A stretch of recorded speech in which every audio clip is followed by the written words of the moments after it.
fine.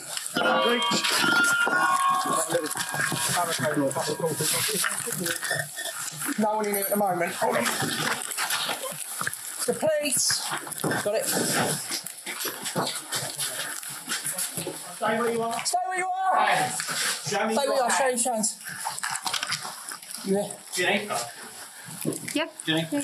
Oh. The time is 12:12. You're under arrest on suspicion of murder against Jonathan McCulloch and Elias McCulloch. Yeah, Okay? okay. She doesn't say anything, but it may harm defence. If you do No, not I just mention take my cover. when questioned, so much like want anything to do with Exactly. the evidence. Okay? Alright, your arrest I'll is necessary cooperate, I'll for a cooperate. prompt and effective. Is there anything in the pot that we should know about? Yes, there Where? is. Can I take you to it? No, you can tell me. Can we go in there for a second, just so I can tell you something about what's in there? Yeah. Yeah. Thank you. And then, Yeah, I want to tell us the only something. reason I said I need to tell you something about what's upstairs on the top floor as well. It's fine. Yeah, okay. Obviously, I've got to be careful. My dad's body's in there. Right, okay. Yep, okay. Obviously, I'll What about say, your mum? a little bit more complicated. Esta chica es Virginia Macala. Vivía con sus padres de 70 años en una tranquila urbanización de Essex, no trabajaba y lo único que hacía era comprar tonterías por internet y gastar miles de euros en apuestas online. Pero eso solo lo sabía ella. De cara a sus vecinos, todo parecía más o menos normal, salvo por un pequeño detalle. Hacía más de 4 años que nadie veía a sus padres. Ni los vecinos, ni los amigos, ni los familiares más cercanos. Nadie sabía nada. Pero todos coincidían en algo. Virginia siempre había sido extraña, peculiar. Tenía un sentido del humor raro, pero últimamente se comportaba como si estuviera escondiendo algo. Y como habéis visto en estas imágenes, el 15 de septiembre de 2023, cuando la policía le tocó la puerta simplemente para comprobar que todo fuese bien, todas las sospechas se hicieron realidad. ¿Qué pasó en esa casa para que Virginia cometiera uno de los hechos más horrorosos que existen?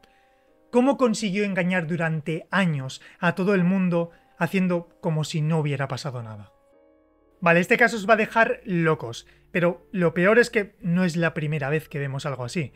Ahora os cuento, pero casi que lo más flipante de todo esto es la capacidad o la facilidad que tienen algunas personas para vivir con el crimen. O sea, no me refiero solo a cometerlo y ocultarlo, que ya hay que estar loco, sino literalmente a vivir con él.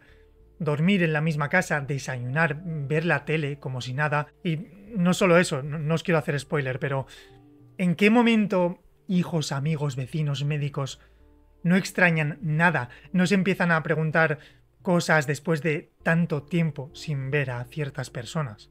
Virginia Macala, la menor de 5 hermanas, nació en Essex en 1988. No se sabe demasiado sobre ella, pero los pocos que llegaron a conocerla coinciden en lo mismo. Era una chica solitaria y bastante peculiar. Le costaba encajar y relacionarse con los demás. Tuvo una adolescencia complicada, tanto en el colegio con temas de bullying, etc., como con su familia, y era bastante habitual que se escapara de repente de casa durante varios días sin decir nada. Sus hermanas mayores dicen que desde muy pequeña se inventaba cosas y mentía todo el rato. Dicen que no tenía sentido porque engañaba con todo. Una cosa es que soltara alguna mentira para ocultar algo malo que había hecho, como haría cualquier niño, pero no, o sea, mentía y engañaba compulsivamente sin necesidad. No sabemos qué estudió, aunque siempre le interesó el arte, y el último trabajo que se sabe que tuvo fue de camarera. Fue pasando el tiempo y sus 4 hermanas mayores hicieron su vida y se marcharon de casa de sus padres. Virginia también llegó a irse, pero como fue la única que ni se casó ni tuvo hijos, cuando sus padres, John y Lois, se jubilaron y ya eran mayores, volvió a casa con ellos. Lo que nadie imaginaba es que algo tan común como que uno de los hijos vuelva a casa de sus padres para cuidarles en sus últimos años, acabaría en una de las historias más horrorosas del Reino Unido. John nació el 8 de enero de 1949. Fue profesor de universidad y las hermanas de Virginia dicen que fue muy buen padre, que era cariñoso, atento y muy bromista. Lois, que nació el 15 de octubre de 1948, era algo más seria, pero también fue una muy buena madre. Sus hijas dicen que siempre fue muy cariñosa y muy atenta. John y Lois siempre se preocuparon de que sus hijas tuvieran una buena infancia y viajaban muchísimo. Les encantaba el mar. Todos los años iban varias veces a la costa para que sus hijas se lo pasaran bien y jugaran en la playa. De hecho, les habían comentado a sus familiares y a sus vecinos que su plan para cuando se jubilaran era mudarse a Clacton, un pueblo en la costa de Essex. Vamos a dar un salto hasta 2019. John y Lois tenían 71 años y vivían tranquilos en su casa. Virginia los cuidaba, hacía la compra, limpiaba y se encargaba de todo. Los vecinos que conocían a Virginia sabían que era una mujer algo extraña, vamos a dejarlo en que tenía un sentido del humor bastante oscuro, pero cuando la veían con sus padres siempre saludaba, se veía que estaban bien cuidados y la casa estaba limpia. Así que, a ojos de los vecinos, Virginia simplemente era una mujer que había decidido dedicarse a cuidar de sus padres. Punto. Por otro lado, tenemos el testimonio de algunos otros vecinos que dicen que por las noches Virginia cerraba todas las ventanas y todas las cortinas y se veían sombras de personas corriendo por dentro de la casa. Obviamente esto llamaba muchísimo la atención de los vecinos porque tanto Lois como John estaban bastante enfermos y se pasaban el día sentados o tumbados. Los padres de Virginia y sus hermanas también estaban bastante preocupadas por ella, porque llegó a decir, y nunca se pudo comprobar, ¿vale?, pero que tenía algunos tumores y que la tenían que operar. También dijo que era autista y, esto es muy fuerte, tuvo una temporada en la que le dio por decir que estaba embarazada y luego se inventó que tuvo un aborto. De hecho, se lo dijo a su propio médico. Es más, se paseaba por el barrio y por las tiendas con trapos debajo de la ropa, haciendo como que estaba embarazada. Obviamente, los vecinos se daban cuenta de que era todo mentira. A sus padres no es que les mintiera, es que les mantenía engañados en una realidad paralela. Les dijo que estaba trabajando y que se estaba formando como artista porque tenía talento y que algún día su arte le iba a dar mucho dinero. Fijaos hasta qué punto les mentía, que se inventó que la empresa para la que trabajaba había sufrido un ataque de hackers chinos y que le debían 150.000 euros en atrasos que tenía que cobrar. Dentro de lo que cabe, todo iba bien, entre comillas. Las hermanas de Virginia estaban tranquilas porque cada pocos días tenían noticias de sus padres y les escribían en Navidades y en los cumpleaños. Todo siguió así hasta mediados de junio de 2019, que fue cuando los vecinos dejaron de ver a John y a Lois. Cuando le preguntaban a Virginia sobre sus padres, a veces decía que estaban enfermos y otras veces pues decía que se habían ido de vacaciones a la costa y punto. Una vez alquilaron una tele y el responsable de la tienda confesó que un día cualquiera Virginia le llamó para cancelar el contrato y para decir que podían pasar a recoger la tele por la casa, pero que no hacía falta que entraran porque la tele estaba fuera. Parece que fue bastante insistente en esto, como si no quisiera que entraran en casa o algo así. O sea, no sé, tú alquilas una tele, que ya es raro de por sí, pero bueno, y cuando llamas para decir que ya no la quieres seguir teniendo, la coges y la sacas fuera. Pasaron los meses y llegó el COVID, y ya os podéis imaginar que el confinamiento le vino como anillo al dedo a Virginia. Con sus padres mayores y en una época en la que no salíamos a la calle y nos comunicábamos por teléfono, por redes sociales, ya no tuvo que dar más excusas cuando sus vecinos le preguntaban por John y Lois. Oye, hace tiempo que no vemos a tus padres. Ya, es que con esto del COVID pues les da miedo y no salen de casa. Punto. El 18 de agosto de 2023 ocurrió algo que a mí personalmente me recuerda mucho a un incidente que Asunta y sus padres tuvieron en casa. No sé si os acordáis que a principios de julio de 2013, 3 meses antes de que sus padres acabaran con su vida, un hombre vestido de negro, un hombre misterioso con una capucha supuestamente, se coló en casa de la familia sin forzar la puerta porque, en teoría, Rosario se había dejado las llaves puestas, intentó acabar con la vida de Asunta y se marchó. Vale, pues ese 18 de agosto de 2023, Virginia llamó a la policía como loca diciendo que alguien, a quien no consiguió ver, le había agredido en el patio de detrás de la casa. La policía obviamente revisó el patio, revisó toda la casa de arriba abajo y estuvo hablando con Virginia en la sala, pero no vieron nada raro y la denuncia se archivó sin más, se archivó sin pruebas. ¿Fue esto algún tipo de simulacro o prueba como el del caso Asunta? Pues no lo sabemos nunca, pero raro es. Pasaban los días y las semanas y los amigos y vecinos de John y Lois seguían sin verlos. Virginia un día les decía que estaban en la playa, otro que estaban en la cama enfermos. Incluso se inventó que se habían ido a vivir cerca del mar por temas de salud. Ya os he dicho antes que los padres de Virginia estaban enfermos. Tenían cataratas, diabetes, colesterol, problemas en los huesos. Entonces, al primero al que le pareció muy raro no verlos durante tanto tiempo fue a su médico de cabecera. Porque realmente, como estaban y con la edad que tenían, tenían citas con él y con los especialistas todo el rato. El caso es que Virginia ya había pensado en esto y siguió cogiendo la medicación de sus padres en la farmacia para que pareciera que se la tomaban. Además, se molestó en llamar al médico decenas de veces, incluso imitando la voz de sus padres, diciendo que no iban a ir a verle porque estaban fuera o porque estaban mucho mejor desde que supuestamente se habían mudado a vivir cerca del mar. Para el médico de John y Lois esto era demasiado sospechoso y por suerte el 1 de septiembre de 2023 el médico llamó a los servicios sociales para que se presentaran en la casa de los padres de Virginia para ver que todo fuese bien. 12 días después la policía llamó a la puerta, Virginia abrió como si nada y cuando le preguntaron por sus padres, dijo que estaban viajando y que volverían en octubre. La policía, que no es tonta, ya sabéis, le dijo, vale, bien, pero llámales para que les escuchemos porque su médico nos ha dicho que llevan años sin ir estando enfermos. Pero Virginia, que tenía respuestas para todo, le dijo a la policía que sus padres no se arreglaban bien con las nuevas tecnologías y que dejaban los móviles en casa porque no se arreglaban con ellos. Ya os podéis imaginar que a la policía la actitud de Virginia le parecía súper sospechosa. Así que 2 días después, el 15 de septiembre, volvieron a la casa, pero esta vez con una orden de registro. En las imágenes de las cámaras de bodycam de la policía, vemos como a las 12:12 del mediodía varios agentes entran forzando la puerta de atrás de la casa y detienen a Virginia. Lo que les confesó cuando le preguntaron por John y Lois dejó a todos en shock. Se esperaban algo diferente a están de vacaciones o están enfermos, pero no estaban preparados para lo que iban a escuchar. Con una tranquilidad que da hasta miedo, lo primero que hizo fue señalar a una esquina al lado de las escaleras para confesar que era ahí, entre mantas y bloques de hormigón, donde tenía escondido el cuerpo de su padre. Después de soltar esta bomba, le pidió al policía que la detuvo que la acompañara a la cocina porque necesitaba explicarles lo que se iban a encontrar en la planta de arriba. Les dijo que lo que había pasado con su madre era un poco más complicado. Obviously, What about your mum? a little bit more complicated. Okay.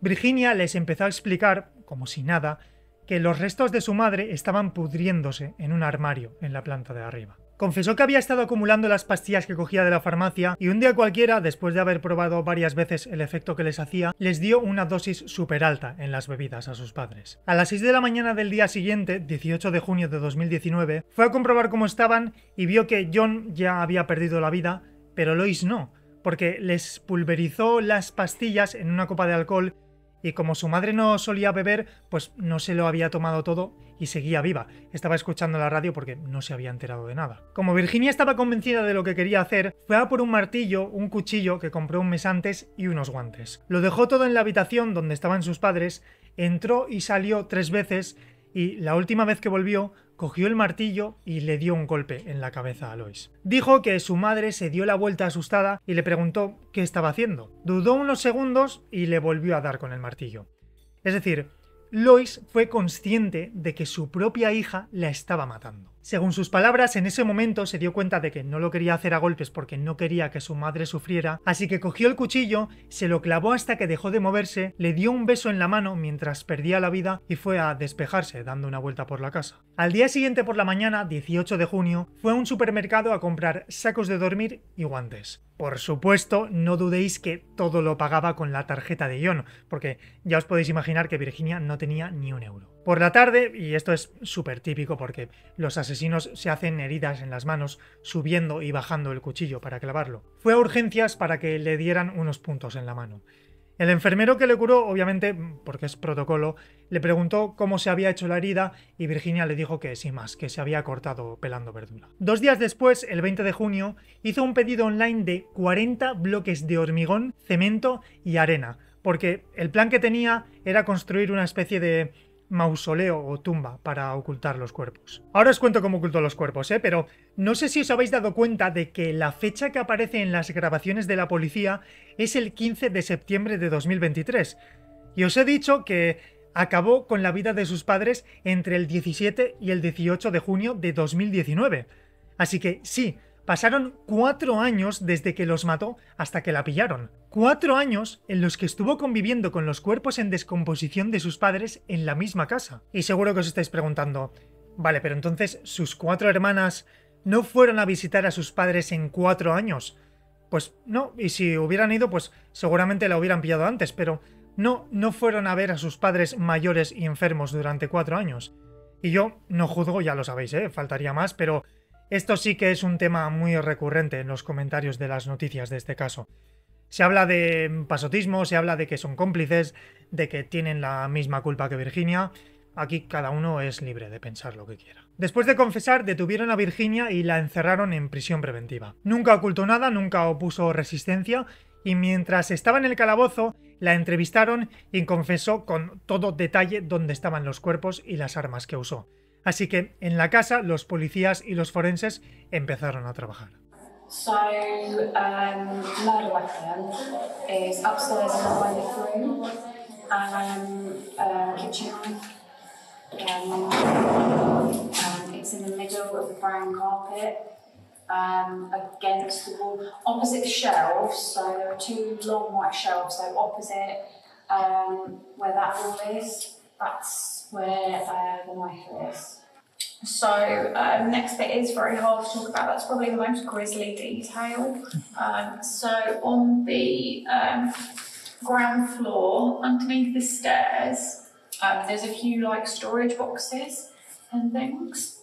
And in the middle, I think it's in one of the boxes or in a bag or something.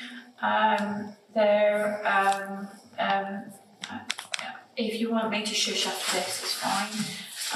But every bit helps. You will find forensic bits helpful. There's a hammer. I know, but I'm trying to help so you find everything. It's in the middle underneath the stairs. It will still have blood on it. It's rusted, but it will still have blood traces on it. John estaba en la planta de abajo.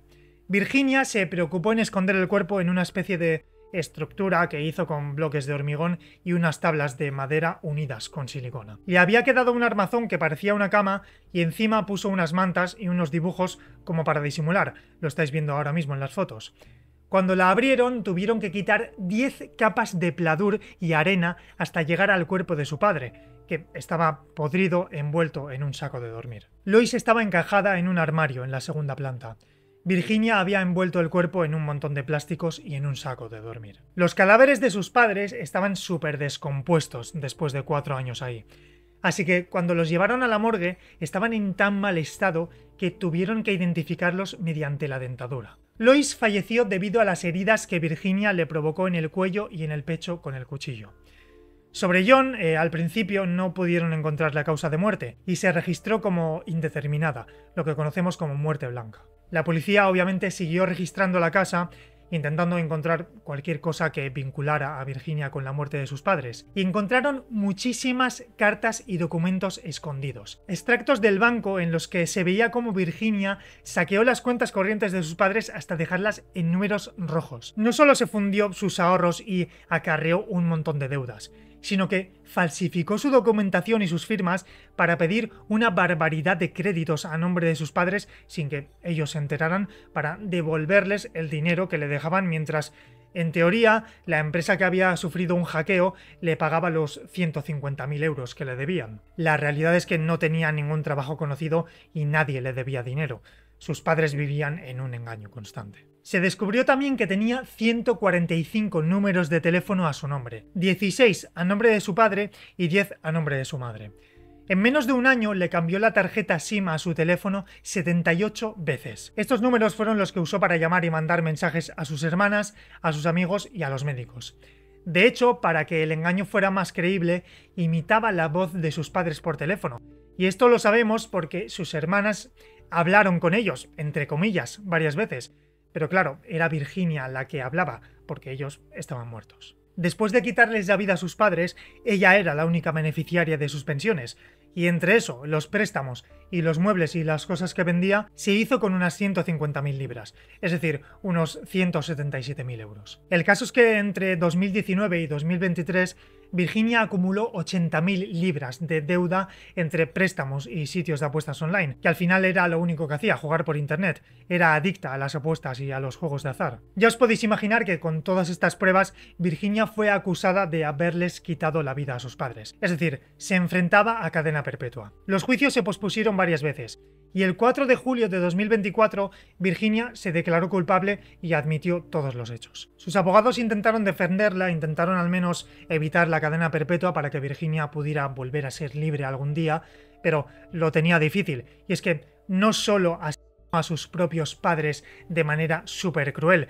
y vivió con sus cuerpos 4 años, sino que mucho antes de eso se metió en una trama de engaños y fraudes que ocultó a toda su familia durante años. Nunca dijo la verdad. Sus padres siempre vivieron creyendo que tenía un trabajo, creyendo que le debían mucho dinero, creyendo que sus ahorros y sus pensiones estaban a salvo. En los juicios y por las declaraciones de las hermanas de Virginia, salieron a la luz detalles bastante turbios. Se descubrió que Virginia empezó a planificar el crimen en marzo de 2019, que fue cuando empezó a usar a su padre como conejillo de indias, disolviendo los medicamentos en sus copas para ver qué efectos le provocaban. Siempre mintió sobre su salud. Aparte de lo del falso embarazo, decía que tenía varias dolencias extrañas, como dolores de cabeza muy fuertes que los médicos no sabían de dónde venían. Convenció a sus padres de que tenía las proteínas y las toxinas de la sangre demasiado altas y que por eso tenían que ir a comprarle comida rápida para que se encontrara mejor. Virginia obviamente no se defendió. Sería absurdo porque lo admitió todo ya 2 veces.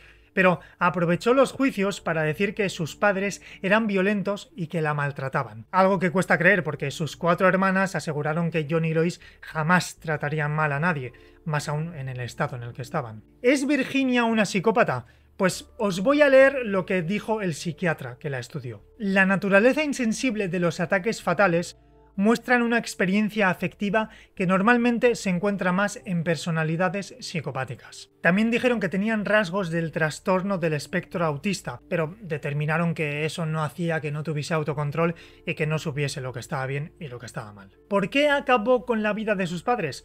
Pues no está claro, pero se cree que tuvo algo que ver con las deudas, el dinero que le robaba, una especie de manera de cobrar por haberles cuidado. Yo creo que tampoco hay que buscarle una explicación. Fue un crimen cruel, algo que ninguna persona que está en sus cabales haría, y eso está claro, no hay más. Nadie acaba con la vida de sus propios padres y convive con sus cadáveres durante 4 años. Es que es antinatural, es una aberración. Cheer up, at least you caught the bad guy. I've just woken up today and done my job. No. Not a lot. Ya sabéis que este tipo de perfiles, desde que son detenidos o desde que entran en prisión, tienen apoyo de psicólogos y psiquiatras. En este caso, que son unos hechos tan extremos, vamos a decir, a Virginia le asignaron un psiquiatra. Con la confianza y con el tiempo se fue soltando y le contó que ella, desde el momento en el que decidió que lo quería hacer, tenía claro que no les quería quitar la vida de manera violenta, que no quería que sufrieran. Pero como no lo tenía planeado al 100%, compró un martillo por si no lo conseguía a la primera. Y esto ya lo sabemos, pero también le dijo que antes del día de los hechos fue probando las dosis de pastillas en las bebidas con su padre para ver cómo le afectaba. Y ya os conozco, ya sé que tenéis una mente muy crítica, ya sé que os lo cuestionáis todo, así que seguro que os estáis preguntando, pero ¿cómo puede ser que sepamos esto? El psiquiatra lo contó todo, o sea, no tiene que guardar el secreto profesional. A ver, un psiquiatra estándar que no trabaje en una prisión sí que está sujeto a esta regla de confidencialidad absoluta, vamos a decir, a eso que llamamos secreto profesional. Pero se puede romper si la confesión implica riesgos para otras personas, si confiesan crímenes sin resolver o si hay riesgo de fuga, de autolesión o de reincidencia. O sea que se puede romper si existe un bien mayor al de guardar el secreto. Y en una cárcel se entiende que compensa porque el bien que se quiere lograr no es una buena terapia, sino la justicia o la seguridad de la población. El caso es que la fiscalía pedía la cadena perpetua porque entendían que los crímenes estuvieron motivados por el lucro y que Virginia, sabiendo perfectamente lo que hacía, ideó un plan con medidas extremas y crueles para ocultar los cadáveres. Su defensa decía que, claro, como había confesado nada más ser detenida y no ocultó información, pues no se merecía cadena perpetua. Además, pues ya sabéis cómo funciona esto. Se agarraron al informe psiquiátrico para empezar a decir que es que no sabía lo que estaba haciendo. Ya sabéis, al final es su trabajo y la tienen que defender, pero la realidad es que robó y mintió a sus padres durante años, pidió créditos con sus tarjetas para gastarse todo en juegos de azar, le clavó el cuchillo a su madre 8 veces y engañó a todo el mundo, incluso a sus hermanas, durante 4 años. Al final la condenaron a cadena perpetua con un mínimo de 36 años. Es decir, podrá pedir la condicional en el 2059, cuando tenga 71 años, la misma edad que tenían sus padres cuando les quitó la vida. Ahora que ya conocéis la historia de Virginia Macalla y sus padres, tengo una pregunta para vosotros. ¿Qué opináis de que, a pesar de que se llevaran bien, porque se llevaban bien, las hermanas de Virginia no tenían problemas con sus padres, no se dieran cuenta de que algo raro estaba pasando con ellos? Os leo en los comentarios y ya sabéis que tenéis más casos como este en estos botones de aquí.